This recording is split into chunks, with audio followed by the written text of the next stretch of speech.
Assalamualaikum semuanya. Selamat datang di Hunting Cerita, channel yang memberikan kisah nyata dan menarik untuk dibahas. Namun sebelum itu mengklik tombol subscribe terlebih dahulu. Dan jangan lupa untuk menuliskan sholawat di kolom komentar agar kita mendapatkan syafaat di akhir kelak. Malam itu, aku duduk termenung di pinggir jalan, menyesali nasibku yang sial. Baru saja aku dipecat dari pekerjaanku sebagai satpam minimarket gara-gara ketahuan tidur saat shift malam. Hidup rasanya makin hancur, tapi semuanya berubah saat dia datang. Bribtu Nadira, polwan cantik yang sering patroli di sekitar tempatku tinggal. Dengan wajah tegas namun penuh pesona, dia menghampiriku. "Mas, kenapa duduk di sini malam-malam? Ada masalah?" Tanyanya lembut. Aku menatapnya dengan perasaan campur aduk. Bagaimana mungkin seorang wanita secantik dia bisa peduli padaku? Dengan gugup, aku menceritakan semua masalahku. Tentang pekerjaanku, tentang hidupku yang berantakan, tentang rasa putus asa yang menggelayut di dada. Dia tersenyum tipis, lalu duduk di sebelahku. "Mas, hidup ini gak seburuk itu. Kadang kita hanya perlu orang yang percaya pada kita." Dan malam itu, entah kenapa, aku merasa dunia ini masih punya harapan. Sejak saat itu, aku sering bertemu dengannya.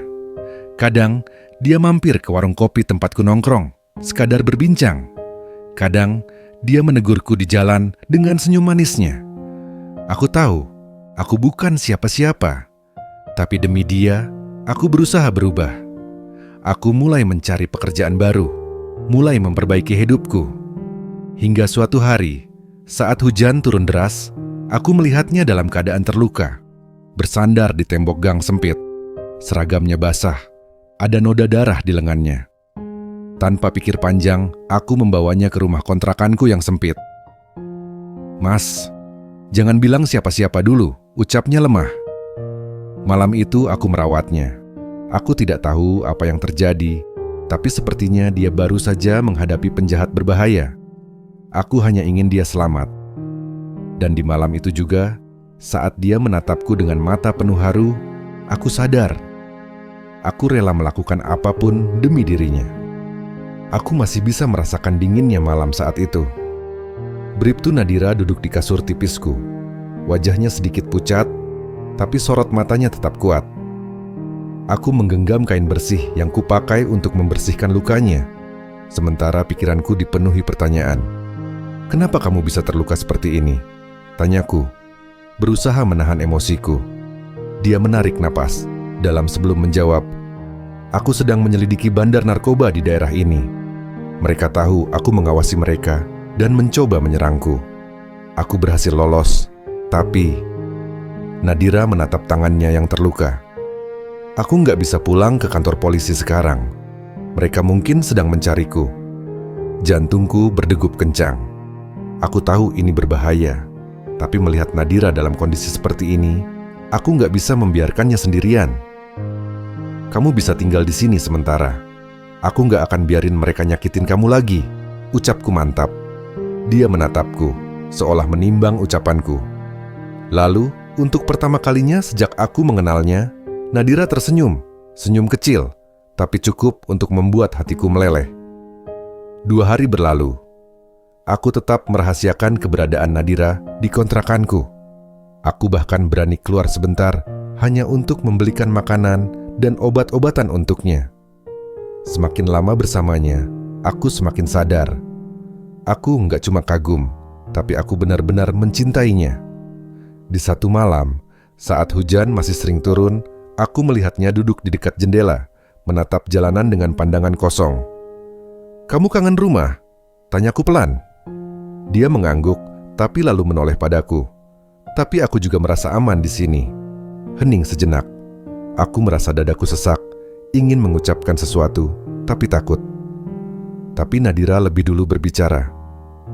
"Rian, kalau sesuatu terjadi padaku, aku mau kamu tetap hidup dengan baik.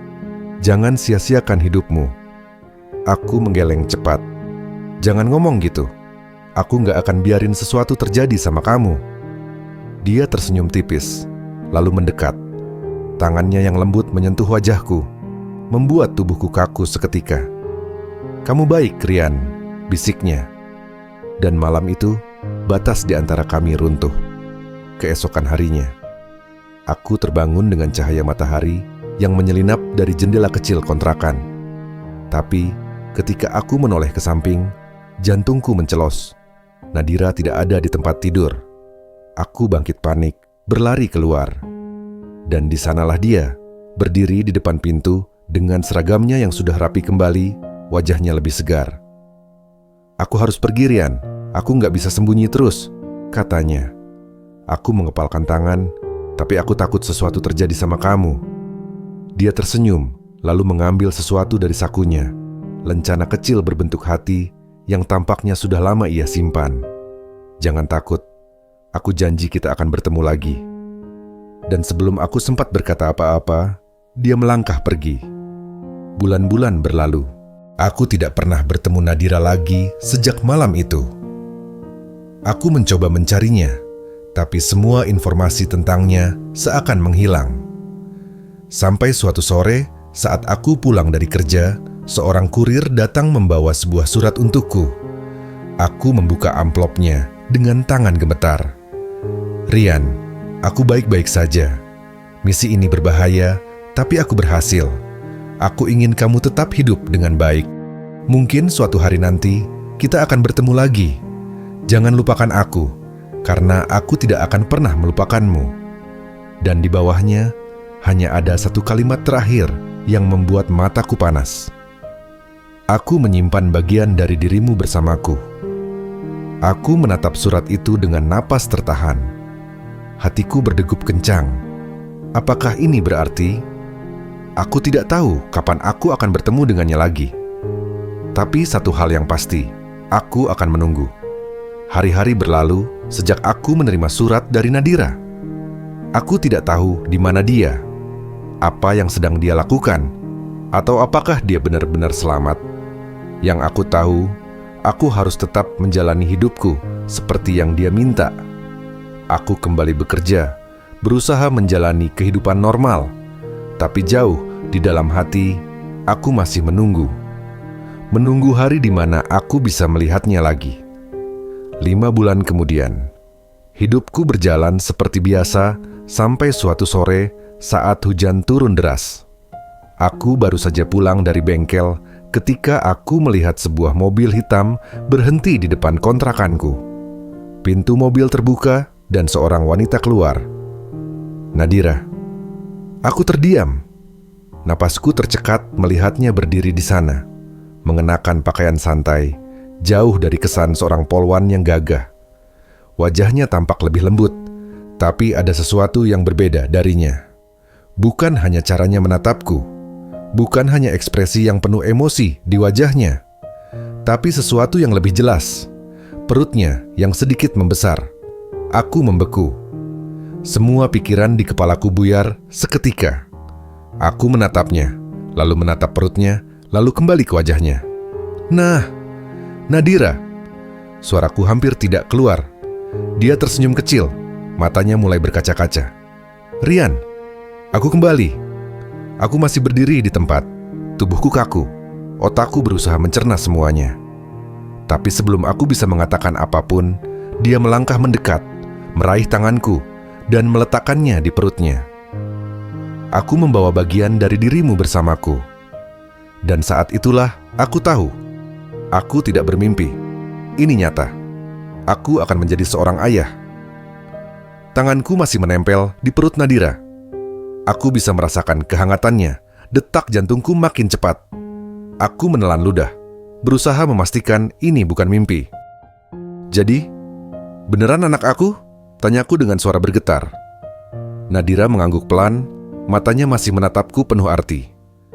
"Iya, Rian, ini anak kita." Aku langsung terduduk di kursi kayu kontrakanku yang reyot. Ini terlalu cepat. Aku nggak siap. Maksudku, aku memang mencintai Nadira, tapi aku nggak pernah berpikir akan menjadi seorang ayah dalam waktu dekat. "Kenapa nggak kasih tahu aku lebih awal?" tanyaku akhirnya. Nadira menarik napas panjang sebelum menjawab. Aku harus menyelesaikan tugasku dulu. Kalau aku kasih tahu waktu itu, kamu pasti nggak bakal bisa tenang. Aku nggak mau kamu dalam bahaya. Aku menatap matanya. Perasaan marah, bingung tapi juga bahagia bercampur jadi satu. Terus sekarang, kenapa kamu datang sekarang? Tanyaku pelan. Nadira tersenyum kecil. Karena semuanya sudah selesai. Aku akhirnya bebas. Aku nggak perlu sembunyi lagi. Dan aku ingin kamu jadi bagian dari hidupku. Dari hidup anak kita. Jantungku berdegup makin cepat. Aku melihat Nadira. Melihat perutnya yang membuncit, lalu kembali menatap matanya. Aku mengambil napas panjang dan mengembuskan perlahan.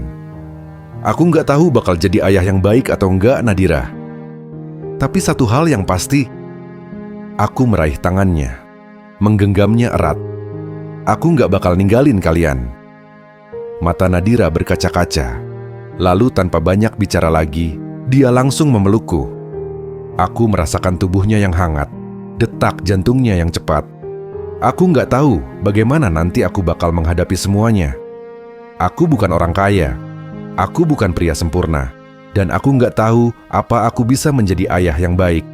Tapi satu hal yang ku tahu, aku akan menjaga mereka berdua, apapun yang terjadi.